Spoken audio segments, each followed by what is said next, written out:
অসম চৰকাৰে অকলে আপুনি এইটো ক্ষতিপূৰণ পূৰণ কৰিব নোৱাৰে অসম চৰকাৰৰ বাজেট ইমান নাই বা চেন্ট্ৰেল গভৰ্ণমেণ্টে আপোনাক এফডিআৰ নেচাৰেল কালামিটিছত এফডিআৰ ৰিটাৰ্ণ ইমানখিনি পইচা নিদিয়ে সেইকাৰণে আমাৰ পাৱাৰ মিনিষ্টাৰ ইয়াত প্ৰেজেণ্ট আছে পাৰ্লিয়ামেণ্টাৰী এফেয়াৰ্ছ মিনিষ্টাৰ আছে আমাৰ ফৰেষ্ট মিনিষ্টাৰো আছে যে আপোনালোকে এইটো কিয় কৰিব নোৱাৰে যে নেপপুৰ লগত আৰু এনএছপিচিৰ লগত এটা এগ্ৰিমেণ্ট আৰু ভূটানৰ লগতো এটা এগ্ৰিমেণ্ট পাঠশালা বজালি যিটো বানপানী প্ৰত্যেক বছৰে হৈ আছে আমাৰ অসমত এইটো হৈছে বানপানী হোৱাৰ সময়ত 3 দিন 4 দিন পেপাৰ টিভি নিউজ খুব উলস্থুল লয় তাৰপিছত ৰাইজে চব পাহৰি যায় আকৌ নেক্সট যেতিয়া আকৌ বানপানী হ'ব আকৌ 3 দিন 4 দিন আকৌ উলস্থুল হ'ব আকৌ পাহৰি যায় তো ভূটান গভৰ্ণমেণ্টৰ লগতো অসম চৰকাৰে এটা কিয় আলোচনা কৰিব নোৱাৰে তো অন্ততঃ ক্ষতিপূৰণটো আপোনালোকে দিয়ক হ'ব বজালি পাঠশালাত যিটো এই হয় হ'ব থ্যাংক ইউ এইকাৰণে আমি এই ৰিজলিউশ্যনটো আজি মানে আমি একচুৱেলি ৰাইজৰ আমাৰ মাননীয় সদস্য দুগৰাকীয়ে অসম চৰকাৰক মানে কৰিবৰ কাৰণে এই ৰিজলিউশ্যনটো অনা হৈছে সংকল্প প্ৰস্তাৱটো আৰু আটাইতকৈ বেছি মানে চৰকাৰৰ এইটো মানে এডভান্টেজ আছে এই ৰিজলিউশ্যনটো যদি আমি পাছ কৰি পেলাই চেন্ট্ৰেল গভৰ্ণমেণ্টক যদি পঠিয়াই দিওঁ ধন্যবাদ এতিয়া শক্তি বিভাগৰ মাননীয় মন্ত্ৰীক সংকল্প প্ৰস্তাৱটোৰ ওপৰত উত্তৰদান কৰিবলৈ অনুৰোধ কৰিলোঁ Honorable Speaker, sir, the resolution brought in the House by the leader of the opposition party, Debrata Saikia, along with him the other members, Zakir Hussain Sikdar, Manoranjan Talukdar, Dr. Rafiqul Islam, Bharat Chandra Nara. The questions that have been raised for the resolution, if we see it here, there are many things that have been asked. One was the NDRF, SDRF fund of the state. One was for what was the damage, disaster type was also being asked. But I will like to give only on the part of the dam safety committee as well as the organization. That is the main issue of the topic. So according to the Dam Safety Act, and in Assam, before this act was supposed to be taken, when I had gone through it, I had found that there was also a confusion between the departments, which of the department will be going for the dam safety committee, whether it is supposed to be the water resources department or whether it is supposed to be the power department. The reason behind is that the water resources department from the central government had given an issue, stated that the committee should be formed. But in Assam, as because the water resources department hasn't taken it, it was the power department who had taken the proposal to accept it and then to have a committee in this very matter. So on that very basis, the Dam Safety Act 2021 provides for surveillance, inspection, operation and maintenance of the specified dam for prevention of dam failure related disasters and to provide for institutional mechanism to ensure their safe functioning and for matters connected therewith or incidental thereto. The Dam Safety Act 2021 extends to the whole of India, that's very true. But in Assam, the committee for the state of Assam was constituted on 10th of June 2022. After this committee has been formed, within 180 days, the dam safety state dam safety organization has to be formed. That organization will be looking after any of the related issues, whatever has been asked for. So we had already committed to have a meeting on the 15th of this September, not because a question has been asked, but because it has already been decided on the 10th of June only, that on 15th of September, this very constitution, which is an organization, will be constituted, and after that only, we will be able to move with the further process of what you all have been asking for. So as per the provisions of the Act, Chief Engineer Hydro Power Department, Government of Arunachal Pradesh and Director Generation Meghalaya Power Generation Corporation Limited are included as members in the State Dam Committee for the state of Assam. That means for the upstream as well as for the downstream, we have taken both from Arunachal Pradesh as well as Meghalaya, and then the rank of the Director General as well as for the Chief Executive Engineer. Then the first meeting of the Dam Safety Committee is proposed to be held on the 15th of September 2022 at the head office of Assam Power Generation Corporation Limited for constitution of the State Dam Safety Organization.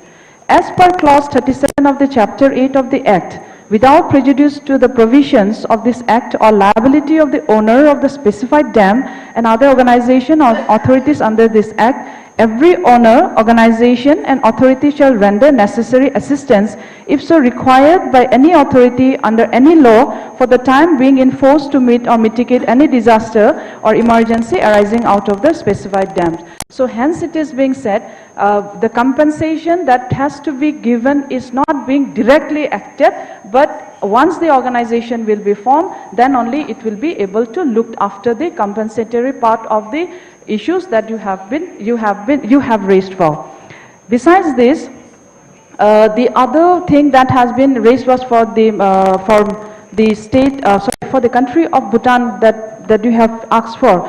So in here also, this was also being given from the Jal Jeevan Shakti, that is from the Water Resources Department, River Development and Ganga Rejuvenation from the central government. It is an Indo-Bhutan cooperation which has been given. So we being the state of Assam, which falls under the government of India, the government of India looks after this scheme titled Comprehensive Scheme for Establishment of Hydrometeorological and Flood Forecasting Network on Rivers common to India and Bhutan, which is in operation. So the network consists of 33 hydrometeorological stations located in Bhutan and being maintained by the royal government of Bhutan with funding from India. The data received from these stations are utilized in India for formulating flood forecast.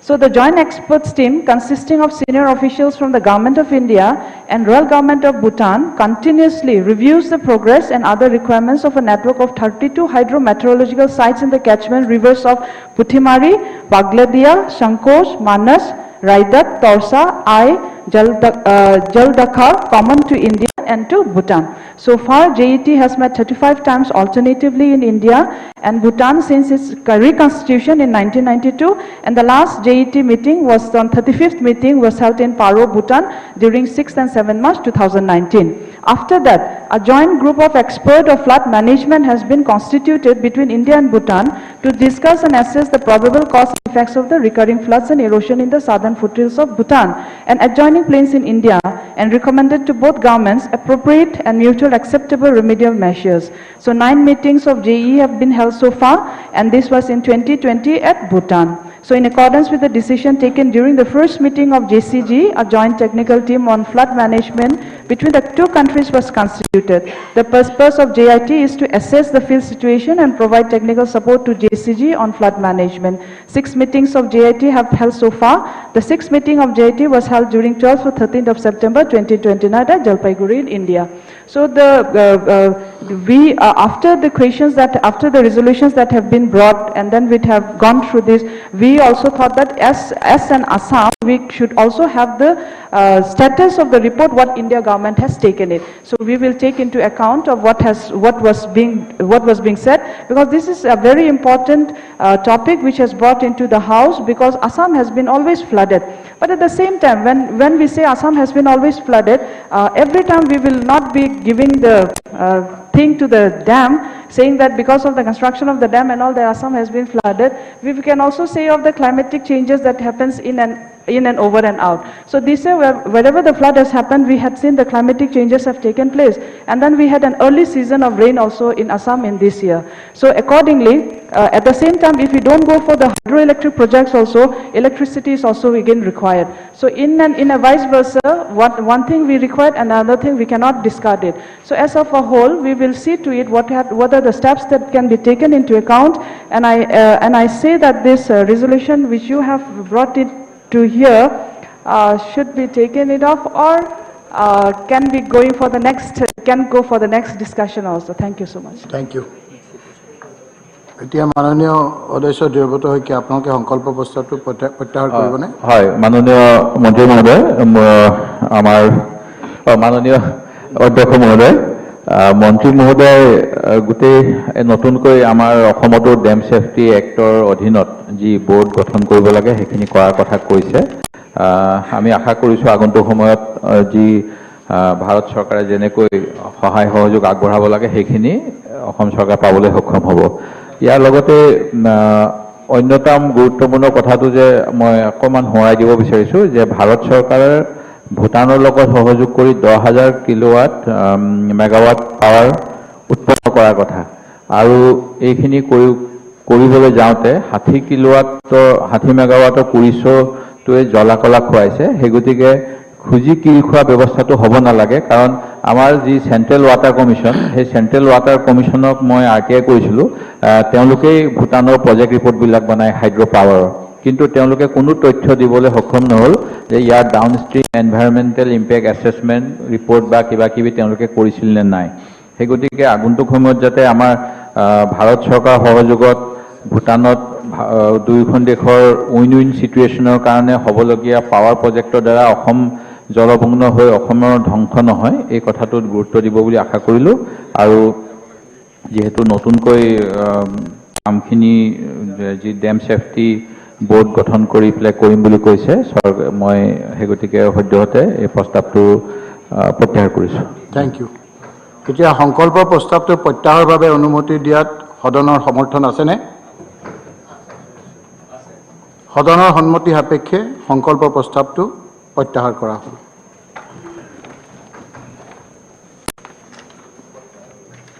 এতিয়া সংকল্প প্ৰস্তাৱ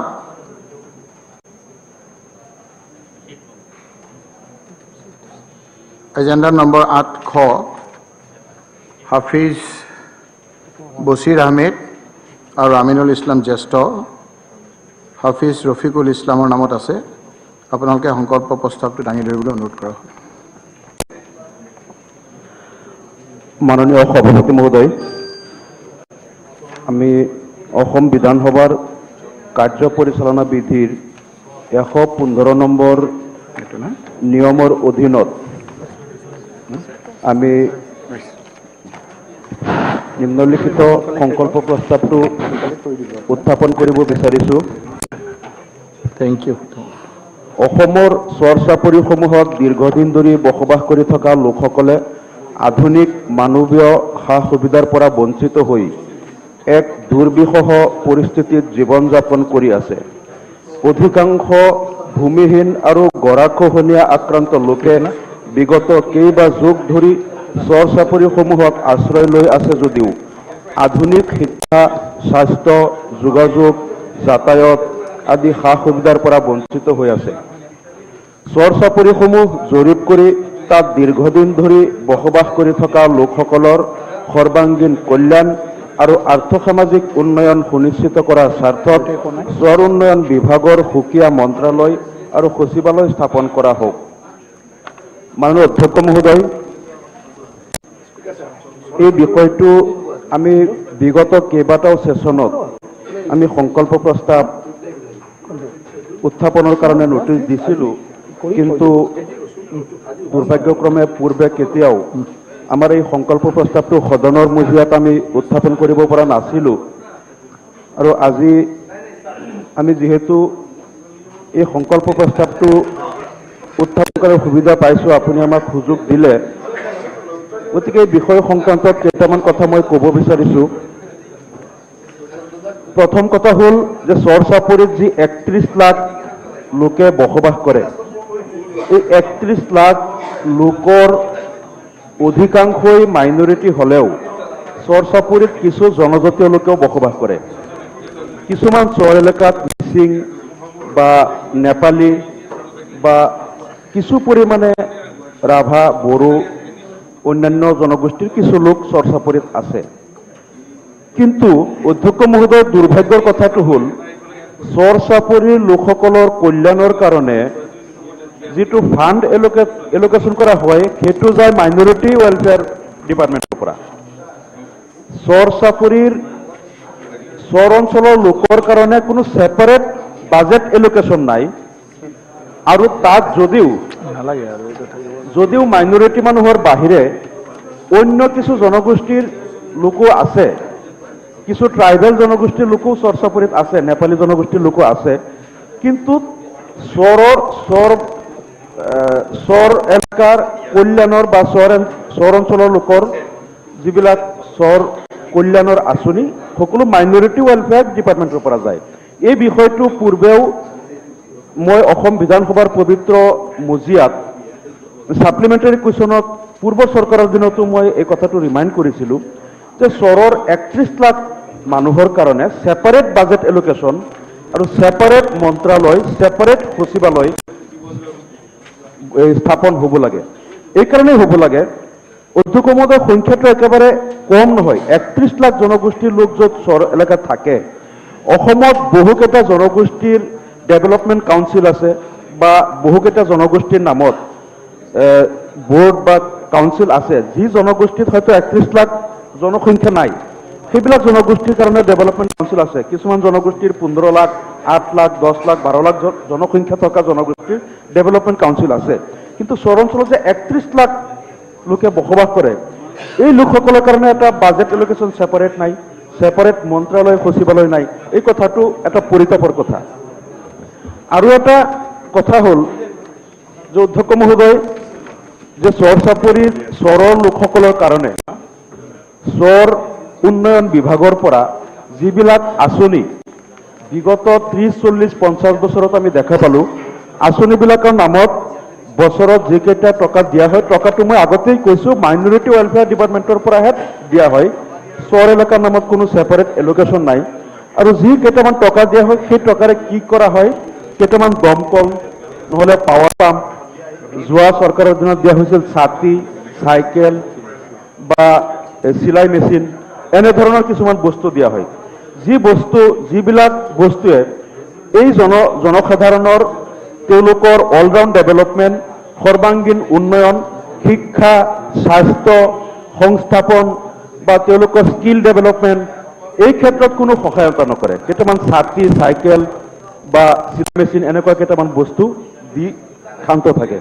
এতিয়া আমাৰ কথাটো হ'ল যে এই জনগোষ্ঠীৰ লোকসকলক যদি আমি আধুনিক সভ্য সমাজৰ লগত একেটা শাৰীত আনিব খোজোঁ, তেনেহ'লে আমি তাত কিছু ইনফ্ৰাষ্ট্ৰাকচাৰ ডেভেলপমেণ্টৰ আঁচনি ল'ব লাগিব।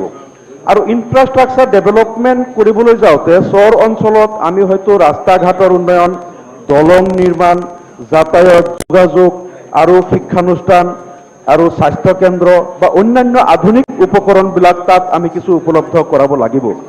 অৱশ্যে বিগত 10-15 বছৰত চৰ অঞ্চলত কিছু শিক্ষানুষ্ঠান অসম সৰ্বশিক্ষা অভিযান মিছনৰ জৰিয়তে যিবিলাক আমাৰ পঢ়াশালী বা এডুকেশ্যন গেৰাণ্টি স্কিমৰ অধীনত যিবিলাক স্কুল কৰা হৈছিল, সেইবিলাক চৰ অঞ্চলত অন্ততঃ 200মান স্কুল চৰ এলেকাত এইখিনি প্ৰভিন্সিয়েলাইজ কৰা হ'ল। কিছুমান LP স্কুলক আপাৰ প্ৰাইমাৰী লৈ উন্নীত কৰা হ'ল। তাত কিছুমান ৰিভাৰাইন PSC স্বাস্থ্যকেন্দ্ৰ এইবিলাক দিয়া হ'ল, কিন্তু সেইবিলাক যথেষ্ট কম। এই চৰ এলেকাত ৰাইট টু এডুকেশ্যন এক্ট অনুসৰি তাত কিন্তু শিক্ষানুষ্ঠানৰ ব্যৱস্থা নাই। কিছুদিন পূৰ্বে মই এখন চৰত গৈছিলোঁ, কাটিমাৰি এখন LP স্কুলত মই তাত খাৰা হৈ ক'লোঁ যে নেক্সট LP স্কুলখন কিমান দূৰত আছে। স্থানীয় লোক হিচাপ কৰি ক'লে 13 কিলোমিটাৰ দূৰত আৰু এখন LP স্কুল আছে। তাৰমানে ৰাইট টু এডুকেশ্যন এক্ট 2009 অনুসৰি 13 কিলোমিটাৰত আৰু 13খন প্ৰাইমাৰী স্কুল থাকিব লাগিছিল, কিন্তু তাত 13 কিলোমিটাৰ দূৰত এখন স্কুল আছে। তাৰমানে ৰাইট টু এডুকেশ্যন এক্ট সাংঘাতিক ধৰণে তাত ভায়োলেট কৰা হৈ আছে। গতিকে ঠিক সেইদৰে স্বাস্থ্যকেন্দ্ৰ বুলিবলৈ যিকেইটা ৰিভাৰাইন PSC তাত দিয়া হৈছে, অতি কম, হয়তো তাত 1 লাখ 2 লাখ জনসাধাৰণৰ এগেইনষ্টত এটা ৰিভাৰাইন PSC, তাকো দিয়া হৈছে চৰৰ বাহিৰত, মথাউৰিৰ বাহিৰত এনেকুৱা। আৰু তাত ৰাস্তা ঘাটৰ অৱস্থা বা অন্যান্য সকলো ধৰণৰ আধুনিক উপকৰণৰ পৰা বঞ্চিত হৈ আছে। এই পবিত্ৰ সদনত মই 10 বছৰ আগতেই দাবী কৰিছিলোঁ যে চৰ অঞ্চলৰ কাৰণে কিছুমান ৰিভাৰ এম্বুলেন্স দিব লাগে, ৱাটাৰ এম্বুলেন্স। যেনেকৈ 108ত ফোন কৰিলেই আমাৰ যিখিনি ৰুৰেল এৰিয়াত বা টাউন এৰিয়াত 108ত ফোন কৰিলে ইমাৰ্জেঞ্চি পেচেণ্টে তেওঁলোকে ঘৰত আহি যায়, তেওঁক কেৰি কৰি পেচেণ্টজনক হস্পিটেলত আধা ঘণ্টা 1 ঘণ্টাত লৈ যাব পাৰে। এনেকৈ চৰ এলেকাত যিহেতু গাড়ী নাযায়, তাত কিছুমান ৱাটাৰ এম্বুলেন্স দিয়াৰ কথা আমি কৈছিলোঁ যে ৱাটাৰ এম্বুলেন্স যাতে চৰত মানুহে ফোন কৰি তেওঁলোকে সেই নাৱেৰে অন্তত ৱাটাৰ এম্বুলেন্সে তেওঁলোকৰ ইমাৰ্জেঞ্চি পেচেণ্ট বা যিসকল প্ৰেগনেণ্ট উমেন তেওঁলোক যাতে হস্পিটেলত নিয়াৰ এটা ব্যৱস্থা হ'ব পাৰে। পূৰ্বৰ কংগ্ৰেছ চৰকাৰৰ দিনত মই দাবীটো কৰিছিলোঁ, তেওঁলোকে 4টা মাত্ৰ ৱাটাৰ এম্বুলেন্স দিছিল গোটেই অসমত। আৰু সেই 4টা ৱাটাৰ এম্বুলেন্স বৰ্তমান একেটাও অকেজো হৈ বহি আছে। আৰু তাতে তেতিয়া আমাক কৈছিল, তেতিয়া বৰ্তমানৰ মুখ্যমন্ত্ৰী তেখেত স্বাস্থ্যমন্ত্ৰী আছিল কংগ্ৰেছ চৰকাৰৰ দিনতো, তেখেতে আমাক প্ৰতিশ্ৰুতি দিছিল যে চহৰ অঞ্চলত কিছুমান বোট ক্লিনিক দিয়া হ'ব। আৰু সেই বোট ক্লিনিকবিলাক মানে যিবিলাক মুভিং থাকিব এটা চহৰৰ পৰা বেলেগ এটা চহৰত, তাত নাৰ্ছ বা ডক্টৰ, কিছু ষ্টাফ আৰু ফাৰ্মাচী চিষ্টেম থাকিব। আৰু কিছুমান তেওঁলোকে শ্বিপত জাহাজত কিছুমান প্ৰাথমিক PHC মানে প্ৰাথমিক স্বাস্থ্য কেন্দ্ৰৰ ইনফ্ৰাষ্ট্ৰাকচাৰ দি কিছুমান জাহাজ দিব, যিবিলাক মুভিং হ'ব পানীৰ ওপৰত, মানে বিভিন্ন চহৰৰ মানুহে ফেচিলিটিবিলাক ল'ব পৰা এটা সুবিধা হ'ব। এইটো বৰ্তমানৰ মুখ্যমন্ত্ৰী মহোদয় তেতিয়া কংগ্ৰেছ চৰকাৰৰ দিনত স্বাস্থ্যমন্ত্ৰী হৈ থাকোঁতে আমাক সেইটো প্ৰতিশ্ৰুতি দিছিল। কিন্তু বোট ক্লিনিকবিলাক আজিও নহ'ল, মাত্ৰ ৱাটাৰ এম্বুলেন্স 4টা দিছিল, সেইকেইটাও বৰ্তমান কাৰ্যক্ষম হৈ থকা নাই। এতিয়া আমাৰ কথাটো হ'ল, মাননীয় অধ্যক্ষ মহোদয়, এই চৰ চাপৰি চহৰ এলেকাৰ ভিতৰত গ'লে এনেকুৱা লাগে যেন আমি অসমত নহয় পৃথিৱীৰ অন্য এটা কোনোবা এটা পিছপৰা কোনো এটা অঞ্চলত গ'লো, বা হয়তো অন্য গ্ৰহত আমি ক'ৰবাত গৈছোঁ, যিটো আধুনিক জগতৰ লগত তেওঁলোকৰ সম্পূৰ্ণ বিচ্ছিন্ন, তেওঁলোকৰ যোগাযোগ বিচ্ছিন্ন, যাতায়াত বিচ্ছিন্ন এটা অন্য এটা গ্ৰহত বা পৃথিৱীৰ পিছপৰা এটা অন্য কোনো দেশত কোনোবা এটা দ্বীপত গ'লো, এনেকুৱা এটা অৱস্থা লাগে। গতিকে এই 31 লাখ মানুহক কেনেকৈ আমি তেওঁলোকক অলৰাউণ্ড ডেভেলপমেণ্টৰ কাৰণে আমি শিক্ষা খণ্ডত, স্বাস্থ্য খণ্ডত বা বিভিন্ন ক্ষেত্ৰত তেওঁলোকক আমি কেনেকৈ আধুনিক সভ্য সমাজৰ লগত সমানে কান্ধত কান্ধ মিলাই আগুৱাই যাব পৰাকৈ আমি যিটো প্লেনিং কৰিব লাগিব, সেই প্লেনিঙৰ কাৰণেই আমাৰ দাবীটো হ'ল যে ছেপাৰেট মিনিষ্ট্ৰিয়েল এগৰাকী মন্ত্ৰীক চহৰ উন্নয়নৰ দায়িত্ব দিব লাগিব, আৰু তাৰ কাৰণে ছেপাৰেট বাজেট এলোকেশ্যন হ'ব লাগিব, ছেক্ৰেটাৰিয়েট ছেপাৰেট হ'ব লাগিব। ডিৰেক্টৰেট আছে অৱশ্যে, চহৰ এলেকাত ডিৰেক্টৰেটটো আছে, ছেক্ৰেটাৰিয়েটটো নাই। আৰু তাৰ লগে লগে প্ৰত্যেক জিলা কাৰ্যালয়, ডিষ্ট্ৰিক্ট ৱাইজ কাৰ্যালয় থাকিব লাগিব, যাতে তেওঁলোকে এই চহৰ মাইনৰিটি হওক বা ট্ৰাইবেল হওক, যিমান লোক নেপালী হওক, যিমান লোক বসবাস কৰে, তেওঁলোকৰ কাৰণে প্লেনিং কৰি যাতে তেওঁলোকৰ কাৰণে আধুনিক যিবিলাক উপকৰণ উপলব্ধ কৰাব পৰা যায়, এইটো দাবী আমাৰ থাকিল। আৰু তাৰ লগে লগে আৰু এটা অতি পৰিতাপৰ কথা, মাননীয় অধ্যক্ষ মহোদয়, এই চৰ চাপৰিৰ লোকসকলক প্ৰায়েই মানে কিছুমান সংবাদ মাধ্যমত সন্দেহযুক্ত নাগৰিক বা তেওঁলোকক কিবা বেদখলকাৰী বুলি কোৱা হয়। মই কালিও এটা কথা কৈছিলো যে চৰ চাপৰিৰ লোকসকল কেতিয়াও বেদখলকাৰী নহয়। এক মিনিট, কিবা স্মেল আহিছে, অলপ চাব দে। মহৰ ঔষধ দি আছে ছেফটিৰ কাৰণে। আচ্ছা আচ্ছা, এইটো স্বাস্থ্যৰ কাৰণে ডেঞ্জাৰ নহয়, কৈ থাকক। মাননীয় অধ্যক্ষ মহোদয়, এতিয়া মই কালিও এটা কথা কৈছিলো যে চৰ চাপৰিৰ লোকসকল কেতিয়াও বেদখলকাৰী নহয়, কাৰণ এই চৰ চাপৰিবিলাক কেনেকৈ সৃষ্টি হৈছে সেই কথাটোও আমি জানিব লাগিব। এই অসম চৰকাৰে পবিত্ৰ সদনত দিয়া তথ্য অনুসৰি ব্ৰহ্মপুত্ৰ নদীয়ে 3200 গাঁও সম্পূৰ্ণ নিশ্চিন্ন কৰিছে। নদীৰ গৰাখহনীয়াত 3200 গাঁও সম্পূৰ্ণ নিশ্চিন্ন হ'ল, আৰু প্ৰায় 700 গাঁও আংশিকভাৱে নদীৰ বুকুত বিলীন হৈ গ'ল। আৰু বৰ্তমান মানে নদীৰ যিটো প্ৰস্থতা যিমান বহল, নদীখন বৰ্তমান যিমান বহল হৈ আছে, আমাৰ ঢিং আৰু চিংৰিৰ মাজত নদীখন এটা সময়ত 40-50 বছৰ আগত 3 কিলোমিটাৰ বহল আছিল। নদীৰ এটা যিটো মেইন ষ্ট্ৰীম, বৰ্তমান সেই মেইন ষ্ট্ৰীমটো বহল হৈ 22 কিলোমিটাৰ হৈছে। 3 কিলোমিটাৰ বহল নদীখন 22 কিলোমিটাৰ হৈছে, য'ত এটা ষ্ট্ৰীম আছিলে মূল খুঁটি, এতিয়া 8টা খুঁটি হৈছে। মানে এই খুঁটিবিলাক কেনেকৈ হ'ল, মূল খুঁটিটো যেতিয়া বেলেগ বেলেগ গাঁও যেতিয়া খহাই লৈ গৈ খুঁটিবিলাক ডাইভাৰ্ট হৈ থাকিল, মাজতে চৰবিলাক গঢ় লৈ উঠিল। ৰেভিনিউ ভিলেজবিলাক ভাঙিছে, নতুন নতুন খুঁটি গৈ আছে, মাজতে চৰবিলাকৰ সৃষ্টি হৈ আছে। এতিয়া এই যে 3500 গাঁও যে বিলীন হৈ গ'ল, আৰু নদীৰ এটা ষ্ট্ৰীম যে 8টা ষ্ট্ৰীম হৈ গ'ল, মাজতে নতুন নতুন চৰবিলাক জন্ম ল'লে। এই মানুহসকল কি কৰিব? এই যে 3500 গাঁও যে আছিল ৰেভিনিউ ভিলেজ, এই মানুহবিলাক গৈ সেই চৰবিলাকতে বহি গ'ল। আৰু এই চৰবিলাক স্থায়ী নহয় অধ্যক্ষ মহোদয়। আজি য'ত চৰ আছে 2-3 বছৰ পিছত আকৌ এই চৰটো খহনি আৰম্ভ হয়।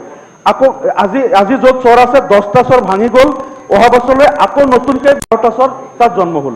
মানুহে কি কৰে, কষ্ট কৰি আকৌ ঘৰ দুৱাৰবিলাক ভাঙি লৈ নতুনকৈ য'ত চৰ হয় তাত তেওঁলোকে শিফ্ট হয়। আকৌ সেই চৰবিলাক 1-2 বছৰত আকৌ খহাই লৈ যায়, নতুনকৈ আকৌ বেলেগ জেগাত চৰবিলাক পৰে। সেই মানুহে আকৌ তেওঁলোকৰ ঘৰবিলাক উঠাই লৈ শিফ্ট হৈ নতুন চৰবিলাকত যায়।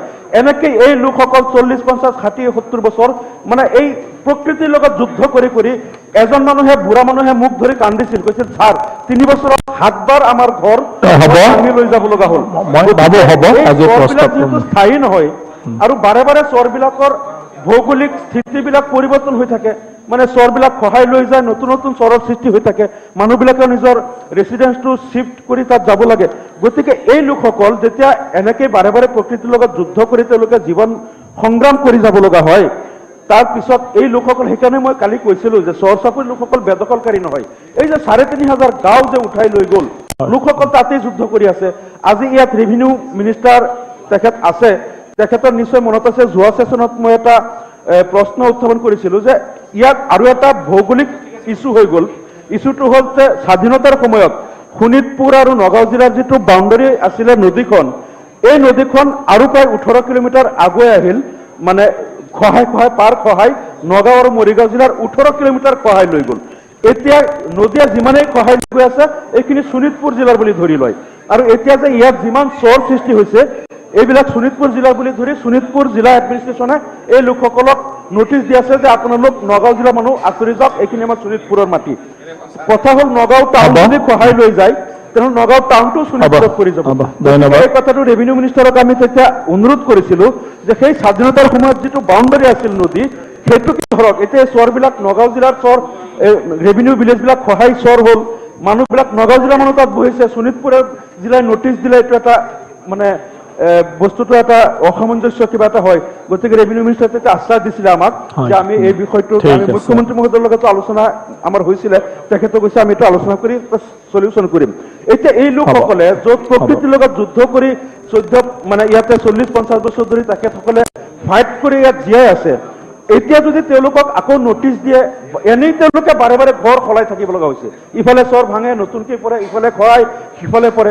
আকৌ যদি তেওঁলোকক নোটিছ দিয়ে আৰু তেওঁলোকৰ ল'ৰা ছোৱালী তাত স্কুলত পঢ়ি আছে, স্কুলবিলাক প্ৰভিন্সিয়েল চৰকাৰে কৰিছে, সেই এলেকাৰ পৰা এতিয়া আকৌ RPF তাতে ৰিজাৰ্ভ ফৰেষ্ট এৰিয়া বুলি নতুনকৈ কিছু ইয়াত সংযোজন কৰিব বিচাৰিছে, কোনো জীৱ জন্তু নাই। মহোদয় মানে অতি গুৰুত্বপূৰ্ণ কথা, অকণমান সময় দিয়ক, মানে তাত কোনো জীৱ জন্তু নাথাকে। নহয়, আমি আজি যিহেতু সময় নাই, এইটো স্যাৰ আজি আপোনাৰ কথা মন্ত্ৰী ডাঙৰীয়া আৰু চৰকাৰ পক্ষৰ কোনেও মনত নাৰাখিব। গতিকে যিদিনা নেক্সট আলোচনা হ'ব সেইদিনা আপুনি আকৌ মানে আপোনাৰ বাকী হয় যদি ক'ব পাৰিব। তো আপুনি উত্থাপন কৰিলে আৰু আপুনি বিষয়বস্তুৰ ওপৰত ক'লে, বাকী আলোচনা আমাৰ নেক্সটত হ'ব, কণ্টিনিউ হ'ব নেক্সটত।